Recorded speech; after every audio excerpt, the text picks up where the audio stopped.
우리 찬양대회가 찬양을 더 열심히 잘하신 것 같아요. 그거는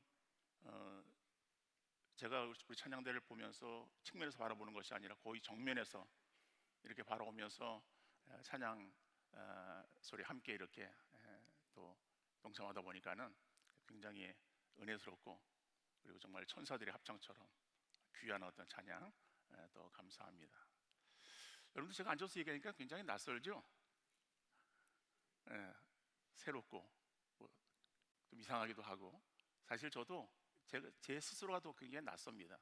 저는 한 40여 년간 지금 이제 목회를 하면서 다시 말하는 말씀을 계속 이렇게 증거하고 있는데, 그리고 이제 신학교를 중심해서 강의를 계속 하고 있고, 그런 가운데 저는 제 기억으로는 아마 한 번도 앉아서 한 적은 없어요. 그런데 이제 모처럼 이렇게 앉아서 또 본 예배에 여러분들과 함께 이렇게 말씀을 나눈다는 것이 뭐 별거 아닌 것 같은데도 굉장히 저에게는 새롭고 낯선 그러한 지금 마음으로 여러분들 지금 대하고 있습니다. 수술은 뭐 잘 된 것 같아요. 제가 의사가 아니라서 잘 모르겠습니다만은 후유증이 바로 나타나지 않는 거 보니까는 잘 된 것 같은데, 그래서 금요일 날 퇴원은 했습니다. 그런데 병원에 있으니까는 아무래도 퇴원에 대한 궁금증이 있잖아요. 언제 퇴원을 해야 되는가. 그래서 의사가 이제 회진 왔을 때에 한번 물었어요. 언제쯤 퇴원합니까? 그랬더니, 퇴원이요? 실밥은 뽑아야죠. 그러는 거예요. 그래서 그런가 보다 그랬어요. 이제 그랬더니 이제 와서 내일 실밥 뽑겠다는 거예요. 이제 그래가지고서 이제 그러면은 뭐 실밥 뽑으니까는 이제 그냥 퇴원의 절차를 밟으면 되겠구나. 그래서 그냥 뭐 별 생각 없이 그냥 그러한 그 일을 진행했어요. 그래서 저희 집사람에게 의사가 하는 얘기가, 지금 나가면 안 되는데 환자가 졸라가지고 그래서 뭐 내보내 준다는 식으로 얘기를 했다는 거예요. 그러니까 저는 그렇게 얘기한 적이 없거든요. 제가 무슨 뭐 나가겠다라고 한 게 아니라 그냥 퇴원이 언제 하냐 궁금해가지고 물어보았고, 그 사람도 상세하게 이야기를 한 것이 아니라 그냥 뭐 저를 닮아서 그런 건지 실밥 뽑고 나가면 돼요 그러더라고요. 그래서 실밥 뽑으면 나가는 건가 생각을 저도 한 것이지. 그래서 어떤 간에 금요일 날 퇴원은 했습니다마는 뭐 진통 그 제를 많이 이렇게 가지고서 한 달 이상 약을 받아가지고서 나왔습니다마는, 그래서 의사가 이제 당부하는 얘기는 다른 것이 아니라 왼쪽 발을 디디지 말라는 거죠. 이제 그러니까 힘을 주지 말라는 거예요. 왜냐하면은 그 반월상 연골이 파열되어졌는데, 그래서 그것을 수술을 했는데 그 사진을 MRI 찍어 보니까는 그것이 이제 파열되어진 그러한 그 요인 가운데 큰 요인이 다리가 휘어서, 그래서 이 한쪽으로 중심이 쏠리다 보니까는, 그래서 한쪽 그 연골이 더 쉽게 이제 파열되어진 것이라고 생각을 하고, 그래서 그 휜 다리를 다시 이렇게 펴는 그러한 그 뼈 수술을 겸해야 그 다음에 어떠한 그 이제 인공 관절을 넣지 않을 수 있는 그러한 그 이제 길이 있겠다. 그래가지고 휜 다리를 이제 이렇게 펴기 위해서 뼈를 잘라낸 것이랑 자르고 벌려가지고 거기다가 이제 뭐 다른 걸 집어넣고, 그래서 이걸 바른 다음에 그다음에 철심을 이렇게 박아가지고 그래서 이거를 고정을 해놓은 거예요. 그러니까는 힘을 가하면 이것이 혹시 거기가 이제 부러지거나 어떻게 되어지면 더 큰 수술로 연결되어질까봐, 그래서 의사가 왼쪽 다리를 짚지 말라고 해서 목발을 짚고, 그리고 이제 휠체어를 이용하고, 그러다 보니까는 이제 설교를 제가 이제 병원에 있으니까는 마음은 교회를 늘 생각하고 있었죠. 거리는 뭐 병원은 메탄동이고 우리 교회는 인계동이고 얼마 되지 않는 그러한 거리지만은 그래도 늘 교회를 또 생각하는 마음은 있었는데, 그래서 오니까 마음은 편한데 어떤 간에 그런 그 다리가 힘을 주지 못하는 그런 가운데 있기 때문에 서지를 못해서, 그래서 그냥 앉아서 여러분들을 지금 대면하면서 같이 설교를 나누게 되었습니다. 이게 뭐 이 기간이 얼마나 되어지는가 그랬더니 뭐 말은 6주에서 한 8주 이렇게 말하는데, 그건 제 상태를 보면서 그래서 기본 한 넉 주는 4번 정도는 그냥 이렇게 설교를 하고, 그 뒤로는 좀 이렇게 어느 정도 걸을 수 있으면은 그러면 이제 올라가서 그냥 서서 이렇게 약간 좀 강대상을 기대서라도 서서 뭐 설교할 수 있지 않겠는가, 이렇게 생각은 합니다. 어떤간에 별다른 그러한 것은 뭐 없고 여러분들이 그렇게 특별하게 염려할 그러한 것은 아닙니다. 단지 시간이 조금 지나되는 그러한 상황인 것을 좀 이해를 해주시고, 낯선 그러한 가운데서도 어떤간에 주어진 오늘 시간 속에서 하나님 말씀 함께 나누는 그러한 시간 될 수 있기를 간절히 바랍니다.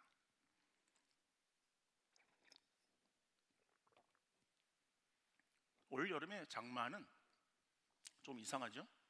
장마 같지 않은 그런 그 장마가 우리 계속 이어지고, 뭐 그러나 또 비가 오는 그런 곳은 많은 비가 내리고 있고, 또 비가 오면서도 굉장히 날씨가 무더워서 그 장마와 또 폭염 속에서 매일의 삶을 살아가고 있는 우리 성도님들의 삶을 응원합니다. 힘내시고, 그리고 어떻든 간에 그러나 이 여름도 지나갈 것 아니겠습니까? 지나고 나면 다시 우리에게 선선한 가을이 찾아오는 것을 기억하면서 더욱더 주어진 일들에 최선을 다하는 여러분들 되어질 수 있기를 간절히 바랍니다. 시기적으로 보면 지금이 이제 초복이 지나고 이번 주간에 이제 중복이 들어있는 그러한 또 시기인 것 같아요. 복날이 되어지면은 지금은 이 파는 곳이 없어서 우리가 먹고 싶어도 먹지 못하는 음식이 있습니다. 이렇게 복이 되어지면 찾았던 음식, 그러나 지금은 이제 우리에게서 멀어진 음식이 되어버리고 말았어요. 그렇지만은 복날이 되어지면 그래도 사람들이 많이 찾는 음식이 닭이죠. 삼계탕, 그죠? 닭을 그래도 다 많이 먹어요. 자, 넌센스 퀴즈로 설교를 시작하겠습니다. 여러분, 닭 중에서 여자들이 좋아하는 닭이 있어요. 넌센스예요. 여자들이 좋아하는 닭. 시간을 많이 들일 수 없습니다. 상품도 없는 그런 퀴즈이기 때문에 쏙닥. 그런데 여자만 좋아하는 것이 아니라 모든 사람들이 좋아하는 닭이 있어요. 그 닭은 토닥토닥. 그죠? 토닥토닥이죠. 그런데 모든 사람들이 싫어하는 닭이 있어요. 싫어하는 닭. 무슨 닭일까요? 그거는 밑바닥이에요. 밑바닥. 그래도 우리 2부 예배를 드리시는 우리 성도님들은 1부 예배를 드리시는 성도님들보다 좀 이렇게 수준이 한 단계 좀 이렇게 위이신 분 같아요. 1부 때는 좀 이해를 못하신 분들도 좀 많이 보이는 것 같던데 2부 때는 그냥 다 반응을 하시는 것 같아요. 여러분, 그런데 우리 인생에 있어서 밑바닥과 같은 인생을 살기를 원하는 사람은 한 사람도 없어요. 또 우리의 인생이 밑바닥으로 떨어질까봐 두려워하는 그러한 그 마음으로 우리가 살아가기도 합니다. 그런데 밑바닥을 헤맸을 때도 그 상황 속에서도 믿음을 잃지 아니하고 빛을 드러냈던 사람이 있어요. 그 사람이 구약의 욥이라고 하는 사람이에요. 여러분, 1장 8절에 보면은, 욥기 1장 8절에 보면은 천상세계에서 하나님께서 그 욥을 자랑하시는 거예요. 야, 너희가 두루 다니며 내 종 욥을 유해하게 보았느냐라고 하는 그러한 그 자랑을 하시는 거예요. 그러니까는 그 자랑하는 소리에 이 시기와 질투의 화신인 사단이 가만히 있겠어요? 하나님께 구하는 거예요. 하나님, 아니 까닭 없이 욥이 신앙생활을 잘하겠습니까? 하나님께서 그에게 복을 주셔서 잘하고 있는 것 아니겠습니까? 아마 하나님께서 그에게 있어서 그 모든 것들을 거두어 가시면 그도 하나님을 버릴 겁니다. 그렇게 막 그냥 얘기를 하는 거예요. 그래서 하나님께서 그래, 그의 생명은 네가 건드리지 말고 그를 한번 네 마음대로 해봐라 라고 얘기를 했어. 그래서 그 사단이 욥에게 시험을 주는 거예요. 우리 하나님께 허락하신 범위 내에서의 시험이에요. 다시 말하면 그의 모든 재산을 다 앗아갑니다. 그리고 그의 모든 자녀를 다 하루아침에 빼앗아가는 거예요. 여러분, 그의 재산이 동방에 제일 가는 부자라고 성경이 말하고 있어요. 얼마가 되어지는지는 모르겠지만은 그러나 엄청난 그러한 부자였어요. 그 부자가 하루아침에 쫄딱 망해버린 거예요. 열남매를 거느리고 있었지만은 그 모든 자녀들이 다 하루아침에 잃게 되었어요. 여러분, 얼마나 참 비참한 그러한 그 상황에 처하게 되어진 것입니까? 그럼에도 불구하고 욥은 하나님에 대한 신앙을 결코 바꾸지 않았어요. 욥기 2장 3절 말씀 보니까는 여호와께 사단에게 이르시되 네가 내 종 욥을 주의하여 보았느냐? 그와 같이 온전하고 정직하여 하나님을 경외하며 악에서 떠난 자가 세상에 없느니라. 네가 나를 충동하여 까닭 없이 그를 치게 하였어도 그가 여전히 자기의 온전함을 굳게 지켰느니라 말씀하고 있어요. 여러분, 이 욥기 2장 3절의 말씀은 앞에 욥기 1장 8절에서 하나님께서 사단에게 그러니까 천상 세계 천사들에게 말씀하시고, 그리고 사단이 그 욥을 시험하러 온 뒤에 나타나고 있는 그러한 그 상황이에요. 자, 그런 어떤 네가 나를 충동하여 까닭 없이 그를 치게 하였어도, 다시 말하면 그 모든 재산과 자녀들을 다 하루아침에 빼앗아가는 그러한 어려움을, 극한 밑바닥을 치는 그러한 인생을 지금 살고 있음에도 불구하고 그가 여전히 자기의 온전함을, 신앙의 온전함을 굳게 지키고 믿음을 지키고 하나님을 향해서 배반하지 아니하는 그러한 그 신앙의 사람이라고 하는 것을 말씀하고 있는 거예요. 여러분, 오늘 본문에 나오는 데살로니가 교회도 역시 마찬가지예요. 데살로니가 교회가 처한 그 상황은 계속 말씀드립니다만은 어려움 가운데 있었어요. 그 어려움 가운데서 있었던 그러한 교회였지만은, 그러나 그 데살로니가 교회가 바울의 자랑거리였잖아요.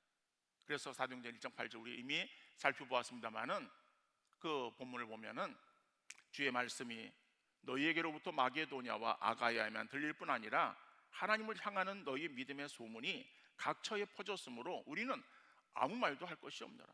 여러분, 데살로니가 교회 성도들의 그 믿음에 대해서 믿음 생활을 잘하고 있어요. 잘하고 있는 그 믿음에 대해서 더 이상 바울이 이래라 저래라 언급할 필요가 없을 정도로 믿음 생활을 잘하고 있다라고 그렇게 칭찬하고 있어요. 그런데 그 데살로니가 전서를 보내고 시간이 지났습니다. 그리고 또 그 교회의 형편을 들었는데도 그들에게 있어서의 여러 가지 어려운 상황은 계속되었지만은, 그러나 그들의 믿음의 그 모습은 오히려 뒤로 퇴보하거나 주저앉는 것이 아니라 더 성장하고 성숙해 가는 그러한 신앙의 모습을 이루고 있는 것을 그가 듣게 되어집니다. 여러분, 우리의 신앙이 성장과 성숙을 이루어 간다라고 하는 것은 쉽지 않잖아요. 우리의 신앙이 자꾸 이렇게 동일하지 않습니다. 우리가 뭐 동일하게 잘 하는 것 같지만은, 그러나 우리는 신앙의 곡선을 그리면서 신앙생활을 행하고 있어요. 그러니까 신앙이 상승 곡선을 이루어서 신앙이 어떤 때는 정말 신앙생활을 잘하는 것 같아요. 그러다가 금방 그 신앙이 사소한 일로 인해서 어떠한 영향을 받게 되어지면은 금방 이게 주저앉아요. 그러다가 다시 이제 또 힘을 내어서 올라가고 내려가고, 그러니까 오르막과 내리막에 대한 그런 어떠한 그 상승 곡선과 하향 곡선을 그리면서 우리가 신앙생활을 이루고 있다는 거예요. 그래서 우리의 신앙은 믿을 수가 없어요. 이 말은 굉장히 이게 참 아주 이상한 말이에요. 왜냐하면은 신앙은 믿음이잖아요. 같은 말이에요. 그 믿음이 뭐예요? 믿음은 믿는 거야. 그냥 믿음이야. 그냥 그 말 그대로. 그런데 그 믿음이 우리 믿음 믿을 수 없다는 거니까요. 그러니까 이 말은 굉장히 이게 그렇죠. 우리가 쉽게 쓰는 말이지만은 이거는 우리가 그냥 말로만 하는 것이지 사실은 맞지 않는 말이에요. 아니 믿을 수 있는 것이 믿을 수 없다? 그게 우리의 믿음이라는 거예요. 그러니까는 여러분, 우리의 신앙을 자랑하거나 우리의 신앙에 대해서 우리가 결코 자만해야 될 이유가 없어요. 내가 이 정도의 신앙생활을 행하고 있는데, 내가 저 사람보다 보니까는 저 사람보다 내가 훨씬 더 신앙의 연조가 짧은데도 잘하고 있는데 라고 우리가 자기 신앙에 대해서 그렇게 자만해야 될 필요가 없다는 거죠. 왜냐하면은 그런 신앙이 언제 넘어질지, 언제 무너질지 아무도 몰라요. 여러분, 엘리야 선지자는요, 구약을 대표하는 선지자예요. 그러니까 다시 말하면 위대한 선지자예요. 우리가 잘 알고 있듯이 갈멜산에서 850명의 이방 바알신과 아세라신을 섬기는 이방 선지자들과 그 다음에 하나님을 섬기는 그 엘리야 혼자 850대 1의 싸움이 벌어져요. 영적 싸움이에요. 어떠한 신이 참된 신인가? 그래서 그 바알과 아세라를 섬기는 그 선자들이 그 기도 응답을 받기 위해서 나름대로 나무 제단을 쌓아놓고서 거기다가 기도를 드리는 거예요. 반나절을 기도해도 아무런 응답이 없어요. 그리고 나서 그 다음에 이제 엘리야가 제단을 쌓아놓고 물을 붓고 그리고 하나님 앞에 간절하게 기도합니다. 그럴 때 하늘에서 불이 내려 그 제단을 불사릅니다. 하나님이 살아계시고 하나님이 존재하고 계시다라고 하는 것을 드러내는 그러한 그 확연한 어떠한 증거예요. 그래서 엘리야가 섬기는 하나님이 참된 신이라고 하는 것을 드러내고 그리고 이방의 그 선자들을 다 기송강구로 데려가서 죽입니다. 그런데 그 850명의 바알과 아세라 선지자들은 누구의 수하에 있었던 사람들인가 하면은 당시에 왕후 이세벨의 수하에 있었던 사람이에요. 이세벨은 이방에서 왔어요. 그래서 왕비가 되었어요. 왕비가 되었지만은 오면서 자기가 섬기던 그러한 신들을 가지고 온 거예요. 그러다 보니까는 선지자들을 거기 데리고 와서 그래서 그 선지자들은 이세벨의 선지자들이에요. 그러니까는 엘리야가 지금 영적 승리를 하고 그 이방 선지자들을 죽인 것은 결국에는 이세벨에 대한 도전이죠. 그 이세벨이 그 소리를 듣고 그래서 너도 내일 이맘때쯤 되어지면 내가 너를 죽일 것이다. 그러한 그 소리를 듣고 어떻게 합니까? 그 위대한 영적 대리더인 엘리야 선지자가 도망가는 거예요. 도망가서 하루쯤 광야길을 걷다가 로뎀나무 아래에서 죽기를 간구하는 거예요. 여러분, 그 로뎀나무는요 커다란 그런 어떤 그 거목이 아닙니다. 작은 관목이에요. 그러니까 관목이라고 하는 것은 이거는 하나의 큰 줄기 있어서 거기에서 이렇게 그 기둥에 있어서 줄기가 퍼져나와서 큰 나무가 되어진 그런 것이 아니라 밑에서부터 이렇게 나오는 그러한 작은 줄기들로 인해서 그래서 쭉 자라는 그러한 그 어떠한 종류의 나무예요. 그러니까 풀도 아니고 뭐 나무도 아닌 뭐 그런 것 같은 거예요. 제가 식물학자가 아니라 정확하게 표현을 못하겠습니다만은 그러니까 그것이 어떠한 그런 것 그냥 이렇게 큰 아름드리의 어떤 그러한 그 줄기로 형성되어진 그러한 그 나무예요. 근데 그 나무에 이제 그늘 밑에서 쉬는 거예요. 그러니까 그 그늘이 크지도 않아요. 겨우 그냥 자기의 어떠한 그 얼굴만 가릴 정도의 그러한 그 그늘일 수 있어요. 그 그늘에 누워가지고 그냥 그거 진짜 도망가던 그러한 그 꿩이 위험스러웠을 때에 머리만 쳐박고 그리고 위험을 피한다 그러잖아요. 마치 그 모습처럼 그렇게 엘리야가 그 머리만 그냥 그 나무 밑에가 쳐박고 그리고 그냥 더위를 피하면서 정말 쉬면서 죽기를 간구하는 그런 엘리야의 모습 보면은 얼마나 참 그 초라하고 정말 어떻게 저럴 수 있을까라고 생각되어질 정도의 그러한 그 모습이에요. 이게 믿음이 없는 사람의 모습이 아니에요. 위대한 대영적 리더자 엘리야의 모습이에요. 여러분, 엘리야도 자기를 죽겠다라고 하는 그 이세벨의 말 한마디에 그렇게 낙심해가지고 그래서 밑바닥을 치며 그리고 죽기를 간구하는 그러한 그 모습으로 이루었다면은 오늘 우리의 신앙도 믿을 수 없다는 거예요. 우리가 믿음을 가지고 있고 내가 신앙생활을 얼마나 했고 라고 하는 자기 신앙에 대해서 결코 자고하지 마시고 늘 우리의 신앙을 돌아보는 여러분들 되어질 수 있기를 간절히 바랍니다. 특별히 데살로니가 교회가 정말 사도 바울에게서 다른 교회의 자랑거리가 되었듯이 정말 내가 하나님과 그리고 우리 교회의 다른 사람들에게 있어서 자랑거리로 내 이름이 새겨질 수 있도록 여러분들 더욱더 힘쓰는 우리 믿음의 성도 되어지시고, 그러면은 오늘 본문에 있어서 정말 이 데살로니가 교회가 어떠한 면에 있어서의 그러한 그 자랑거리라고 바울이 그렇게 소개하고 있는가 하는 내용들을 잘 보면서 우리의 신앙을 돌아볼 수 있기를 바랍니다. 첫 번째로 그 데살로니가 교회는 역경 가운데서도 계속되는 믿음의 성장이 있었어요. 오늘 보면 3절 4절 말씀 보면은 형제들아 우리가 너희를 위하여 항상 하나님께 감사할지니 이것이 당연함은 너희의 믿음이 더욱 자라고 너희가 다 각기 서로 사랑함이 풍성함이니 그러므로 너희가 견디고 있는 모든 박해와 환난 중에서 너희의 인내와 믿음으로 말미암아 하나님이 여러 교회에서 우리가 친히 자랑하노라. 그러니까는 데살로니가 교회를 사도 바울이 하나님의 여러 교회에서 정말 데살로니가 교회는 이런 교회입니다라고 자랑하는 그 이유가 무엇인가? 그 이유를 말할 때에 그들의 믿음이 성장하고 있기 때문에 그렇다라고 말하고 있어요. 그러면은 데살로니가 후서 1장 3절 오늘 본문에 나오는 그러한 그 내용과 그 다음에 데살로니가 전서 1장 3절에 나오는 그러한 그 내용을 비교하면은 이렇습니다.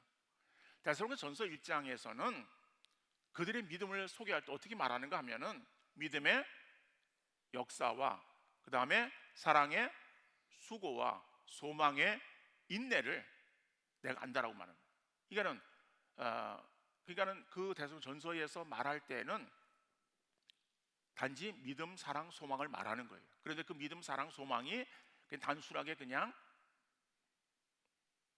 단순한 그 믿음, 사랑, 소망이 아니라 정말 분명한 그리고 어떠한 실행에 옮겨지고 또 그러한 어떠한 일들을 행하는 그런 어떤 믿음, 사랑도 단순하게 말로만 사랑합시다, 사랑하는 것이 아니라 정말 수고와 따르는 그러한 사랑이 있는 그러한 어떠한 사랑의 모습, 그리고 어려움 가운데 인내하면서 소망을 바라보는 그 소망. 그래서 믿음, 사랑, 소망을 그렇게 표현하고 있는데 오늘 데살로니가 후서 1장 3절에서는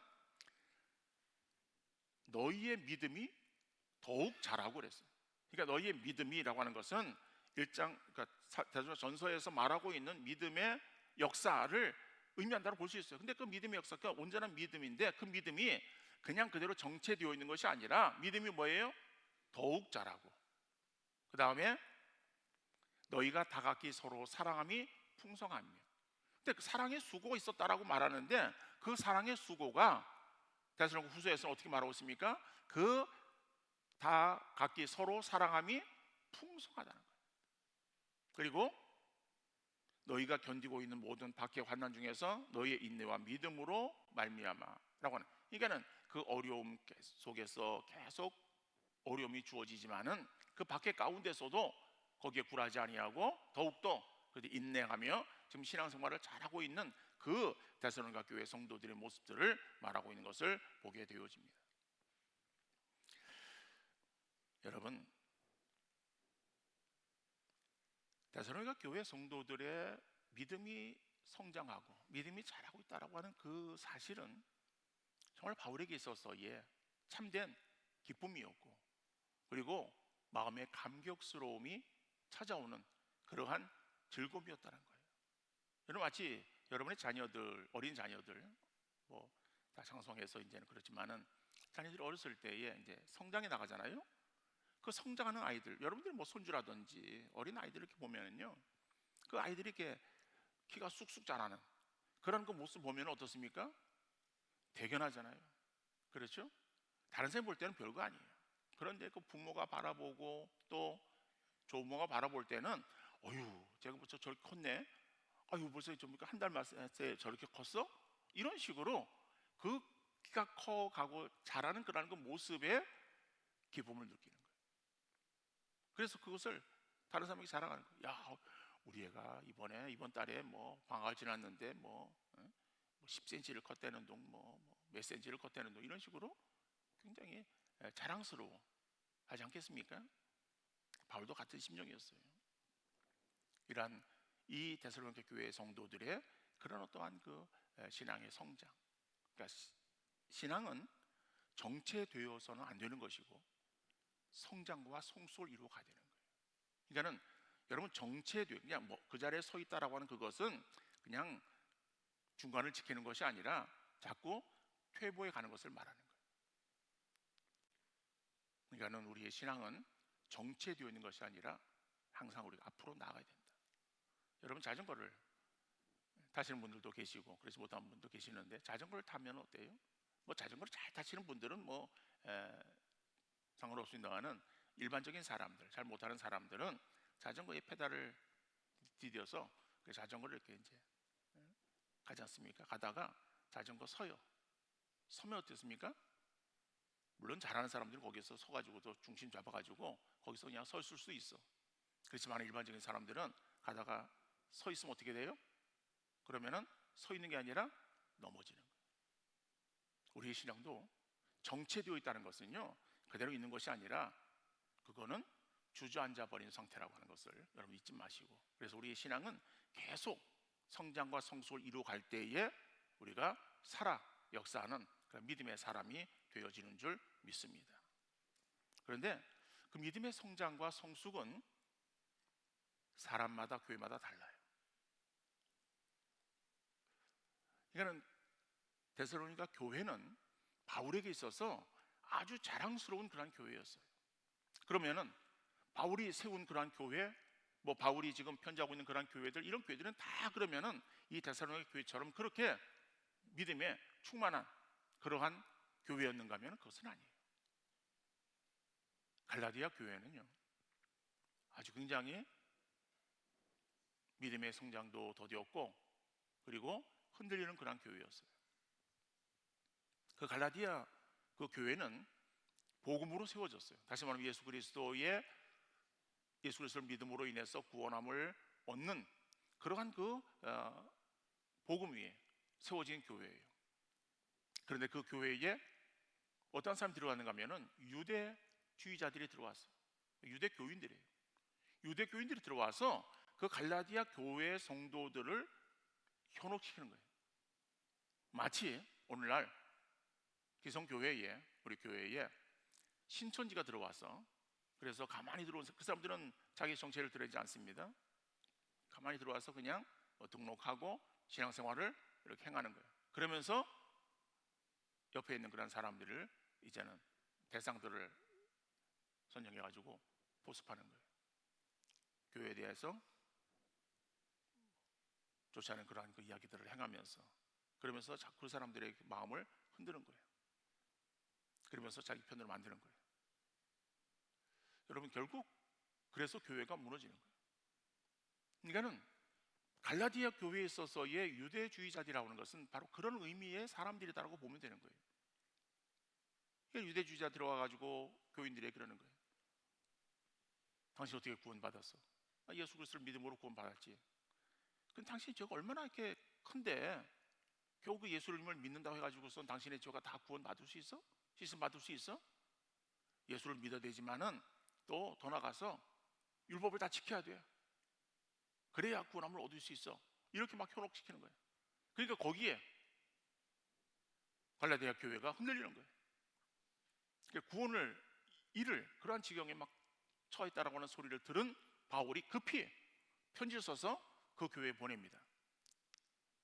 그래서 갈라디아서 보면은 다른 복음을 전하는 자 저주를 받을지어다라고 말합니다. 여러분 바울의 입에서 저주를 받을지어다라고 하는 그러한 이야기가 나올 정도의 과격한 표현이 들어있는 그러한 그 서신이 갈라디아서예요.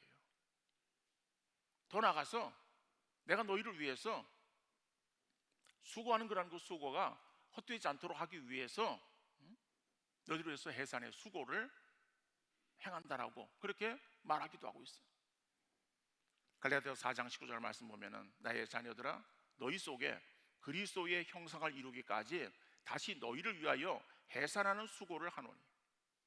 여러분이 여자들에게 있어서 정말 해산의 수고 얼마나 고통스럽습니까? 그 해산의 수고를 통해서 자녀를 출생하는 거예요. 출생하는데 사실은 출생한 그 자녀가 저절로 잘 자랍니까? 잘 자라는 것이 아니에요. 그래서 그 자녀를 위해서 정말 뭐 거의 평생을, 그죠? 나이가 들어서도 자녀들을 염려하면서 뭐 도와주는 것이 부모의 마음 아니겠어요? 근데 그러한 그 심정으로 바울도 내가 갈라디아 교회 당신들을 위해서 해산의 수고를 행하면서까지 그렇게 힘든 그러한 그 수고를 통해서 너희가 다시 그리스도 형상으로 온전히 세워지기를 원하는 마음으로 그들에게 있어서 그렇게 편지를 쓰고 있는 바울을 보게 되어지는 거예요. 여러분, 우리의 믿음의 성장과 성숙의 정도는 다르다. 사람마다 다르고 형편마다 다 다를 수 있어요. 그렇지만은 하나님이 원하시는 것은 우리의 믿음이 정체되어져 있는 것이 아니라 성장하고 성숙하기를 원하신다라고 하는 사실을 기억하면서 내 믿음이 지금 어떠한 상태에 이르고 있는가를 늘 돌아보는 여러분들 되어질 수 있기를 간절히 바랍니다. 결코 다른 사람과 비교하지 마시기를 바랍니다. 다른 사람과 비교하면은요, 우리 두 가지 오류를 범할 수 있어요. 다시 말하면은 아유, 저 사람이 나보다 신앙생활 한 지가 오래됐는데 저 정도밖에 안 돼? 그런 마음이 들면은요, 내 마음속에 교만이 들어요. 야, 나는 이 정도 하는 게 어딘데? 라고 하는 그런 교만이 들어요. 신앙의 교만은 무서운 거예요. 하나님 원하지 않는 거예요. 또 다른 사람과 비교해서 저 사람은 잘하고 있는데 나는 뭐야? 라고 하는 그런 그 비교 의식 가운데서 굉장히 주눅들어요. 그러니까 신앙에 교만하거나 주눅드는 거, 그것이 우리가 해야 될 일은 아니에요. 그러니까 우리가 바라봐야 될 대상은 하나님이고, 말씀 속에서 내 자신을 늘 비추어 보아서 내가 지금 신앙에 어떠한 상태에 머무르고 있고 어떠한 정도를 지금 걸어가고 있는가를 늘 살피는 여러분들 되어질 수 있기를 바랍니다. 그래서 데살로니가 교회가 믿음이 성장하고 성숙하여 바울이 있어서 자랑거리가 되었듯이 여러분, 우리 믿음이 더 성장하고 성숙해서 하나님과 또 다른 사람들에게 있어서 자랑거리가 되어지는 우리 모두가 되어질 수 있기를 간절히 바랍니다. 그래서 정말 수원세빛교회 아무개 장로, 아무개 권사, 아무개 집사, 아무개 성도, 그러면은 우리 교회에서 뿐만 아니라 정말 다른 교회에서도 그래요? 그렇군요. 예, 대단합니다. 인정하고 칭찬하고 정말 서로가 이렇게 격려하는 그런 아름다운 모습들을 이루어 갈 수 있기를 바라고, 그러한 그 주인공이 다른 사람이 아니라 바로 내가 되기를 위해서 더욱더 힘쓰며 그것에 또 주안점을 두고서 신앙생활을 감당하는 우리 모든 성도 되어질 수 있기를 간절히 바랍니다. 또 한 가지는 하나님 나라에 합당한 자로 여김을 받았기 때문에 그런 거예요. 그래서 데살로니가 교회가 바울의 자랑거리가 되었다는 거예요. 하나님 나라에 합당한 자. 본문 5절 말씀 보면 이는 하나님의 공의로운 심판의 표요 너희로 하여금 하나님 나라에 합당한 자로 여김을 받게 하려 함이니 그 나라를 위하여 너희가 또한 고난을 받느니라. 여러분, 이 말씀을 표준 세번역 성경으로 보면은 이렇습니다. 이것은 하나님의 의로운 심판의 표요 하나님께서 여러분을 하나님 나라에 합당한 사람이 되게 하시려고 주신 것입니다. 여러분은 그 나라를 위하여 고난을 당하고 있습니다. 여러분, 사도 그 바울이 있어서 데살로니가 교회를 바라볼 때에 그 데살로니가 교회 성도들에게 있어서 여러 가지 어려움들이 많이 있어요. 근데 어려움들이 많이 있는 그런 가운데에 그들이 믿음으로 잘 성장하고 있었어요. 근데 그 성장하는 그 모습을 바울은 어떻게 지금 말하고 있는가 하면은 하나님께서 너희를 사랑하셔서 너희로 하여금 하나님 나라에 합당한 자로 세우기 위해서 그래서 너희를 인도해 가시는 것이다 라고 하는 거예요. 다시 말하면은 그들에게 있었던 그 고난, 그 많은 그러한 그 고난이라고 하는 그것이 괜히 주어지는 것이 아니라 하나님 나라에 합당한 자로 세우기 위해서 하나님께서 훈련시키시는데 그 훈련의 방법이 바로 연단이라고 하는 과정을 통해서 이루어 가시는 것이다. 그러니까 너희가 지금 그 어려움 가운데 처해 있는 거 그냥 당하는 어려움이 아니라 이것을 잘 견뎌 나갔을 때에 하나님 나라에 정말 합당한 자로 세워지는 그런 은혜가 있을 것이라고 하는 것을 말씀하는 거죠. 여러분, 하나님은 우리가 하나님 나라에 합당한 자가 되어지기를 원하시는 줄 믿으시기를 바랍니다. 우리가 자녀를 낳으면은요, 그 자녀가 어떠한 자녀가 되기를 원해요?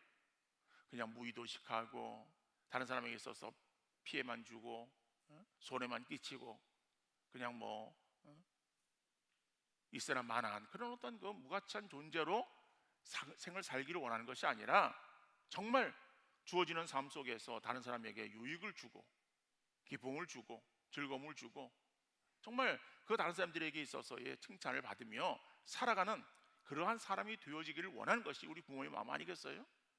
하나님 마음도 그렇다는 거예요.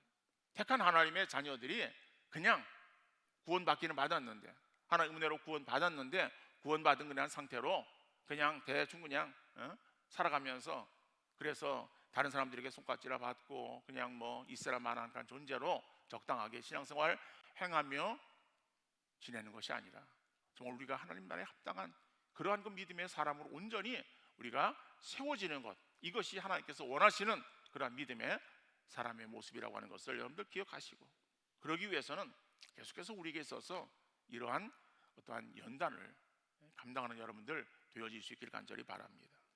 육신의 근육도 연단하면은 힘이 붙고 강하게 되어져요. 그런데 쓰지 않으면은 금방 풀어지고 약해지는 거예요.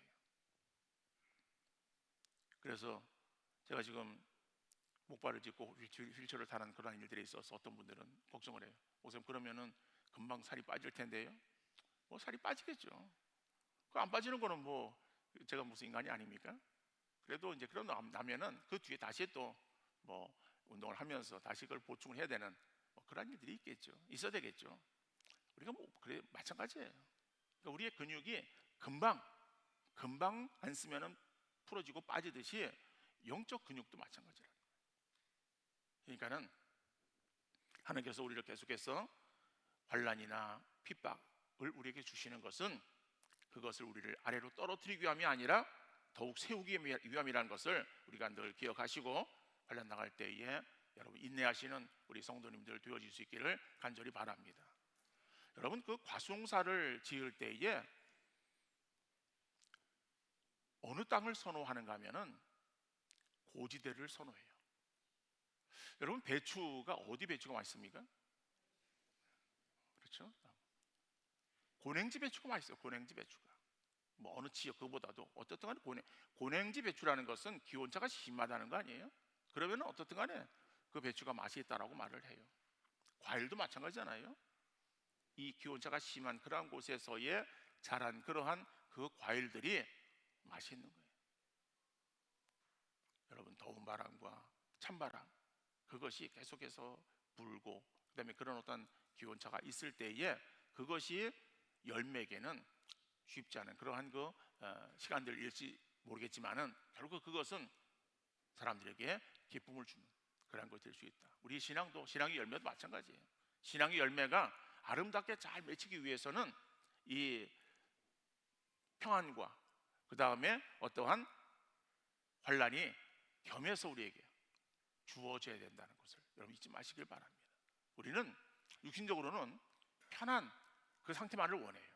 그런데요, 여기 뒤에도 지금 이게 앞에 여러분들 앞에도 꽃이 있죠. 꽃이 대부분 꽃이 요즘 꽃은 향기가 없어요. 향기가 품종에 따라 다른 것이 아니라 이 꽃들은 하우스에서 재배가 되는 거예요. 거의 다. 그러니까 하우스에서 재배가 되어지면은 온도라든지 수분이라든지 영양이라든지 모든 것들을 농부가 다 조절해 주는 거예요. 그러니까 꽃은 그냥 거기서 그냥 자라기만 하면 돼. 자라기만. 특별하게 자기가 무슨 종족 번성을 위해서 향기를 내서 벌과 나비를 불러 모을 필요가 없는 거예요. 그러다 보니까는 모양은 좋은데 향기는 없어요. 여러분, 우리의 신앙이 우리가 편안한 그런 가운데에 그저 신앙생활을 그냥 편안하게 이룬다라고 하면은 우리의 신앙은 결국 향기를 내지 못하는 그러한 신앙이 될 수밖에 없다라고 하는 것을 여러분들 기억하시고, 그러나 우리가 고난을 당한다 그래가지고 억지로 고행을 자처하거나 어려움을 찾아 헤맬 필요는 없습니다.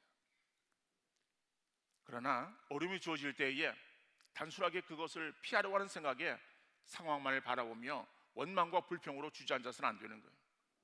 하나님 지금도 살아계시고 역사하시는 우리들의 아버지시기에 그 하나님을 향하여 힘들고 어려울 때에 주저하지 말고 믿음으로 달려나오는 우리 귀한 믿음의 성도 다 되어질 수 있기를 간절히 바랍니다. 하나님은 나의 하나님이시기에 한 번의 기도가 응답되지 않았다고 낙심하지 말고 기도가 응답될 때까지 믿음으로 구하는 성도가 될 수 있기를 바랍니다. 여러분, 기도가 응답될 때까지 간구하면은요, 물론 기도의 응답도 우리에게 주어집니다만은 그러는 가운데에 우리의 신앙의 모습이 더 하나님께서 원하시는 온전한 신앙의 모습으로 변모되어지는 줄 믿으시기를 바랍니다. 모든 것이 합력하여 선을 이루어 가시는 하나님의 선한 인도하심을 확신하며 주어지는 상황 속에서 믿음으로 성장해 나가는 우리 성도 되어지시기를 소원합니다. 힘든 어려움 가운데서도 낙심하지 말고 하나님을 바라보며 믿음으로 인내하여 하나님이 원하시는 아름다운 신앙의 사람으로 온전하게 세워지는 복된 역사 이루어질 수 있기를 주님 이름으로 축원합니다.